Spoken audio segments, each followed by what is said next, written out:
নমস্কার, ঋতিকা সাহা প্রোফাইডে তোমার সবাইকে স্বাগত। শুভ সকাল, আবার একটা নতুন ব্লকে তোমার সবাইকে স্বাগত জানালাম। তো চলে যাচ্ছি বড়মা নৈহাটি। তো দমদম স্টেশনে চলে এসেছি ট্রেন ধরবো বলে। তো ট্রেন এসে গেছে, তোমরা দেখতেই পাচ্ছ তো এবার নৈহাটি স্টেশনে নামবো। তো নামার পর তোমাদের একটু দেখিয়ে দিচ্ছি নৈহাটি স্টেশনে নেবেছি।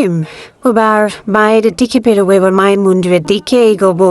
তো এই যে মায়ের মন্দিরে যাওয়ার রাস্তা এটা। তো এর মাঝখানে নিজেকে একটু দেখিয়ে নিচ্ছি। ঢং হচ্ছে, আমি একটু দেখতেই পাচ্ছ তোমরা।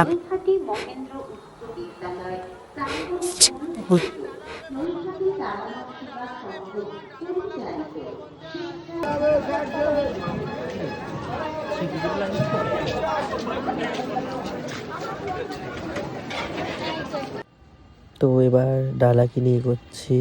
তো এবার লাইন দেবো, কি বিশাল লাইনে দাঁড়িয়েছি বাবা, একদম লাস্টে আমরা।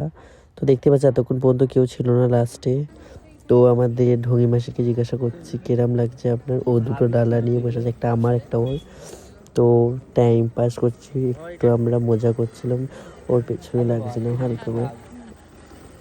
তো একটু এরিটেটিং হচ্ছিল, বাট কিছু করার নেই, টাইমটা তো কাটাতে হবে, বলুন আপনারা। দেখো গাইস, লাইনে দাঁড়িয়ে পাগল হয়ে গেছে, 40 বছর বয়স হয়েছে, তা সাজের বাহার দেখো, হাইলাইটে তো ঢং এখনো শেখ হচ্ছে না। তো নিজেকে দেখাতে বললে আমি নিজেকে দেখিয়ে দিলাম একটু। তো দেখো নিজেকেও দেখিয়ে দিচ্ছি। তো দেখো লাইনটা তোমরা জাস্ট দেখো, কত দূর পর্যন্ত আমাদের পেয়ারে কত লোক এসে গেছে, লাইন এগোতেই চাইছে না। আবার ঢুঙি মাসিকে দেখিয়ে দিচ্ছি। তো ঢুঙি মাসি আর কি ঠাট্টা করছে, বলছে এত লোকের মধ্যে কত লোক চলে এলো। তো আমি তো পুরোপুরি টায়ার্ড হয়ে গেছি, এত লাইন আজকে রোববারের দিন, লাইনটা জাস্ট তোমরা দেখো।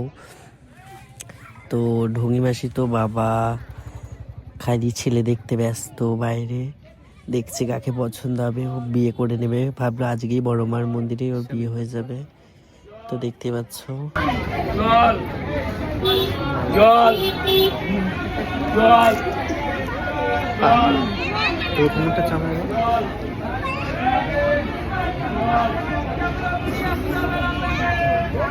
ও কিছু বলতে পারছে না, ভাবছে কি বলবে। তো দেখো আমরা যেতে যেতে একটা পার্ক দেখলাম, পার্কের ভেতরে দুটো ইমো পাখি ছিল, তো ওদেরকেও দেখিয়ে দিচ্ছি। ওরাও ক্লান্ত হয়ে শুয়ে পড়েছে, এত লোক দিচ্ছে রোজ, মানে এত